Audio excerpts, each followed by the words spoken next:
আসসালামু আলাইকুম। আজকে আমরা বিয়ারিং সিস্টেমের ব্রেকটা কীভাবে বানাবো এটি মূলত মূল ভিডিও। আমাদের তাওহিদ মোটরস ফেসবুক পেজটা ফলো দিয়ে ভিডিওটা বেশি বেশি শেয়ার করে দিন।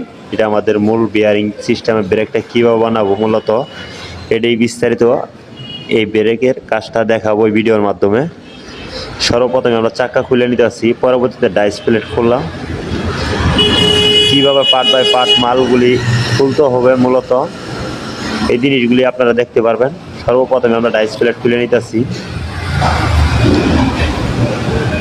আমাদের এই ডাইস প্লেটটা খোলা শেষে কিভাবে আমরা বিয়ারিংটা বসাবো এটা মূলত আপনাদেরকে দেখাবো ভিডিওর মাধ্যমে।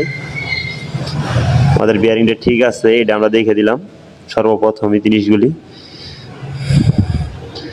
কারণ এই জিনিসগুলি আপনারা খেয়াল করবেন। বিশেষ করে খোলার পরে চকলেটটা খেয়ে ফেলছে, দেখতে পাচ্ছেন সাদা হয়ে আছে ওই জায়গাটা। পরবর্তীতে আমরা 10 নম্বর নাট দিয়ে খুলে নিলাম ডালি দিয়ে। পরবর্তীতে আমরা বুশটা কিভাবে কাটবো এটা আপনাদেরকে দেখা যাচ্ছি। তারপরে আমরা বিয়ারিং এর বুশটা বসাবো মূলত এই ভিডিওর মাধ্যমে সবকিছুই দেখতে পারবেন।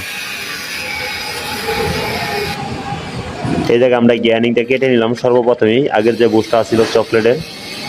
পরবর্তীতে আমরা স্টার পাথর দিয়ে ভালো করে ডলে নিলাম এই জায়গাটা, যার কারণে আমাদের বুশটা বসাইতে যেন কোনো সমস্যা না হয়। মূলত দেখতেই পারতেছেন আমরা বিয়ারিং এর বুশটা বিয়ারিং দিয়ে বসাইতেছি মূলত, কিন্তু এই জায়গায় আমরা একটা মূলত পুরান বিয়ারিং দিয়ে জ্বালাই করব, কারণ নতুন বিয়ারিং দিয়ে জ্বালাই করলে আমাদের বিয়ারিংটা বাদ হয়ে যাবে। মূলত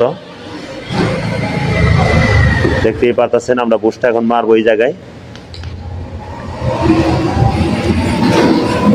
আমাদের পার্ট বাই পার্ট মালগুলি যদি কেউ নিতে ইচ্ছুক থাকেন আমাদের স্ক্রিনে দেওয়া নাম্বারে যোগাযোগ করে ডাইস প্লেট সহ পুরো কমপ্লিটও নিতে পারবেন এবং কি বিয়ারিং বুশ চকলেটও নিতে পারবেন। সর্বপ্রথমে আমরা মেজারমেন্টে বসাই হেরে পরবর্তীতে এখন আমরা জ্বালাই করবো এই জায়গাটা। সর্বপ্রথমে একটা টাইকিং দিয়ে নেবো এই জায়গাটা।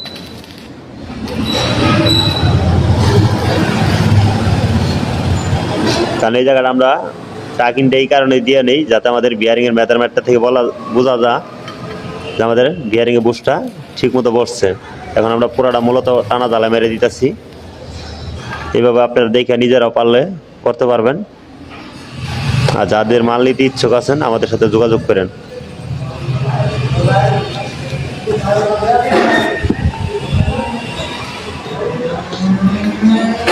এখন আমরা মূলত পানি দিয়ে ওই জিনিসটা ঠান্ডা করে নিলাম। এখন আমরা নতুন বিয়ারিং বসাইতেছি এই জায়গায়, পুরো একবার ইজি দেখতেই পারতেছেন। এখন আমরা এখানে চকলেটটা বসাই দিব। আমাদের লেদের কাজ করা এই চকলেটগুলি মূলত পুরো ফিটিং থাকবে, কারণ এটা লুজ থাকলে তাহলে আগের মতো ওই চকলেটের কোনো লাভ নাই, কারণ এটা পুরো বিয়ারিং এর